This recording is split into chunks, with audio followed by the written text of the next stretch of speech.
You're still waiting for an apology, for that phone call, that text. But what if I told you it's not coming? And the real peace, you don't wait for it. You build it. I used to have a terrible habit. When someone I loved left my life without a word, without a reason, I would sit there, frozen in time, waiting for the pieces to come back together. I wasn't asking them to come back. I wasn't begging for their love again. I just wanted something far simpler. I wanted to understand. Because in my mind, if I understood why they left, then maybe I could finally move on. If they said, "It wasn't your fault," or "I wasn't ready," or even, "You didn't do anything wrong," then maybe I could tuck the pain into a box, label it, and store it somewhere out of reach. Because that's what we think closure is. We think it's the reason. We think it's the answer that makes the hurt go away. But it's not. Let me tell you what I learned after years of holding on to people who were already gone. Closure doesn't come from other people. It doesn't live in their words. It doesn't come in a neat little envelope marked, "Here's what you need to heal." It doesn't show up in the form of a late-night text saying, "I'm sorry." Closure comes in the silence, in the unanswered questions, in the quiet moment when you decide you're done waiting. You see, I had been living in the gap, the in-between, that strange space between what happened and what I wish had happened, and it was tearing me apart. I couldn't focus. I replayed memories like a detective looking for clues. What did I miss? Was it something I said? If I had done this differently, would they still be here? I had constructed a prison made entirely of what-ifs, and I was the only one inside it. Then one day, someone said to me a single sentence that cracked the door open. "You don't need their permission to move on." At first, I didn't believe it, because everything in me screamed, "Yes, I do! I need them to explain, to finish the sentence, to wrap the story up." But the more I sat with that sentence, the more I realized its truth. If I waited for them to come back and tell me why they left, I could be waiting forever. And even if they did come back, would the reason ever be enough? Would it ever make the pain vanish? Would it truly give me peace? Probably not. Because peace isn't found in explanations. Peace is found in acceptance. And that was the insight. That tiny shift in perspective that changed my life. Closure is not something you're given. It's something you create. So I began creating it. I stopped waiting for apologies that would never come. I stopped expecting people to help me heal wounds they caused. I stopped holding space for conversations that were never going to happen. And I started doing something radical. I started closing chapters myself. How? Simple, but not easy. I wrote letters I never sent. I spoke words into empty rooms. I told myself everything I needed to hear. And I didn't do it to fix the past. I did it to free my future. I began to say, out loud, "It hurt. I didn't deserve it. But I won't carry it anymore." And the weight began to lift. Not all at once, not completely, but enough to take a step forward, enough to feel like I had power again, enough to remember that I was still alive. There was a kind of sacredness in reclaiming my own healing, in not needing someone else to validate it, in saying, "I choose peace, even if I never get answers." That's the turning point. That's the moment when your life begins to change.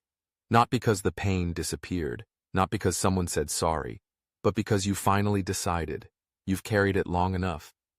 That's how you create closure. You take back the pen. You stop waiting for the last page to be written, and you write it yourself. Even if it's messy, even if it's unfinished, even if it still hurts. You write it, you close it, you move forward. And in that moment, you realize something beautiful. You never needed their words to be whole again. You just needed your own. Let me tell you a story about a woman named June. She lived in a quiet suburb in Colorado. Her house was modest, her days predictable, and for 22 years she was married to a man she loved more than life itself. June was the kind of woman who remembered birthdays, who packed lunches with notes that said, "I love you," who stood in the crowd at every work event, clapping louder than anyone else. And then one Tuesday morning, her husband didn't come home. No warning, no fight, no explanation, just absence. At first she thought maybe something had happened, a car accident, a breakdown, anything. But the hours passed, then a day, then two, and then it became clear he had left, on purpose, silently. He emptied half their savings, he turned off his phone, and he disappeared. No note, no voicemail, no goodbye. For weeks, June didn't cry. She didn't scream. She just waited. She made coffee for two every morning. She left his shoes by the door. She folded his shirts just in case he came home. But every night, the silence in that house got louder. People started giving her advice. Move on. You're better off. He doesn't deserve your tears. But none of that helped, because June didn't want revenge. She didn't want closure that came from anger.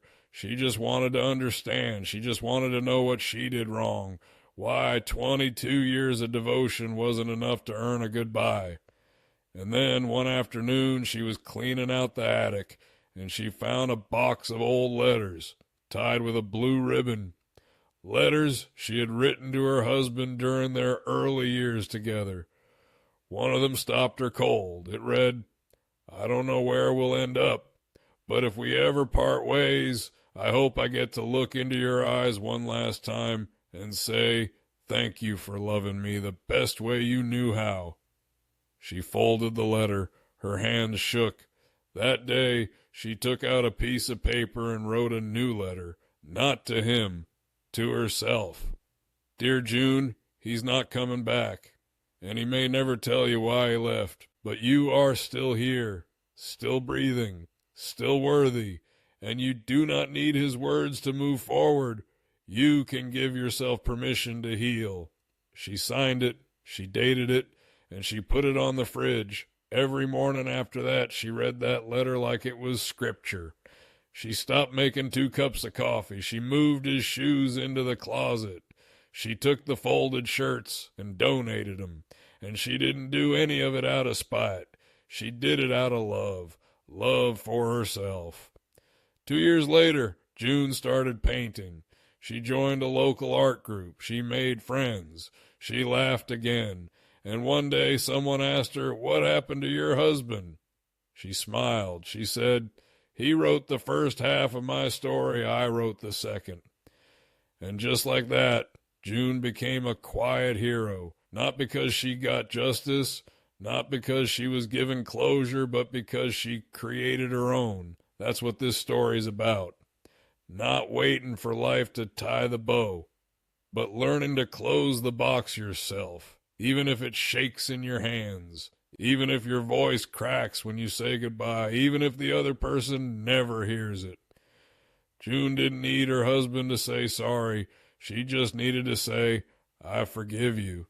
Not for his sake, but for her own. And maybe, just maybe, that's what you need too. Not their explanation, not their closure, just your own voice, telling you it's time to live again, because life moves forward, and so can you. What June's story teaches us is something that might feel uncomfortable, but it's also incredibly freeing. Closure is not something you wait for. It's something you give yourself. And sometimes, it doesn't even look like what we expect. We often imagine closure as this clean, cathartic conversation. A hug, a handshake, a long letter that ties everything up in a bow. But life, as we know all too well, doesn't operate on that kind of poetic timing. The people who leave rarely come back to finish their sentences. The questions we carry often remain unanswered. And that space, that aching space of uncertainty, is where we either wither or grow. June didn't get a text message explaining why he left. She didn't get closure in the traditional sense. What she got instead was a choice. A choice to keep waiting for something she might never get, or to move forward with what she already had. Herself. That is the lesson. That you are allowed to begin healing without their apology. That you can write your own ending without needing someone else to first admit what they did wrong. You see, forgiveness is often misunderstood. We think it means letting someone off the hook, but in truth, forgiveness is about unhooking yourself from their story. When June wrote that letter to herself, she wasn't erasing the pain. She wasn't pretending it didn't happen. She was acknowledging it, fully, and still choosing to breathe, to live, to love. Closure doesn't mean the pain never mattered. It means it no longer masters you. It means you no longer need to carry their silence as your burden. And that's something you can practice, even now. Think of something in your life that's felt unfinished. Maybe it was a friend who ghosted you, a parent who never apologized, a partner who walked away without a word. Now ask yourself, what would it look like to stop waiting? Not out of bitterness, not out of indifference, but out of compassion for yourself. What would it look like to say, I don't need their words, I have my own? That's what June did. And in doing so, she proved something powerful. That closure isn't a moment you're handed. It's a decision you make. One day, you stop making 2 cups of coffee. You put the folded shirts away. You stop replaying the memories that no longer serve you. You make peace, not because it was fair, but because you refuse to let pain have the final word. And maybe, for you, that starts today. Maybe it starts with writing your own letter. Maybe it starts with saying goodbye in the mirror. Maybe it starts with finally letting go of the idea that closure has to come from them. Because the truth is, sometimes closure doesn't come in words. It comes in action. In choosing to live again, to try again, to love again. Even if it still hurts. Even if you don't have all the answers. Even if the wound still stings. You take one step forward anyway. And that step, that's yours. That's your power. That's your freedom. And no one, not even the person who hurt you, can take that away. I want to be honest with you. Really honest. There are things in my life I never got closure on. And maybe that's true for you too. Maybe you're carrying quiet grief like it's your own secret shadow, and no one around you knows how heavy it really is. I've had friendships that ended with silence instead of goodbyes. I've watched someone I loved just stop showing up, and I've spent years wondering why they didn't fight for me the way I would have fought for them. And I'll admit this, for a long time I thought that made me weak. That because I couldn't get over it, I was somehow broken, that I was too sensitive, too needy, too stuck in the past. But here's what I've come to realize. There is strength in caring deeply. There is strength in loving honestly. And there is extraordinary strength in continuing to live with a heart that has been cracked but not closed. I don't pretend to have all the answers. I still have my days, the ones where I wonder what might have happened if they had stayed. If they had told me the truth. If we had finished the conversation that ended mid-sentence. But those days come and go like weather. And I've learned not to build houses in storms.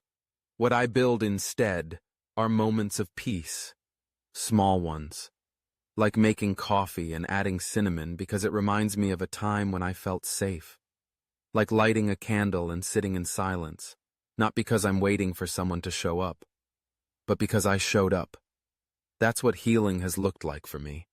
Not dramatic, not loud, not always visible, but real.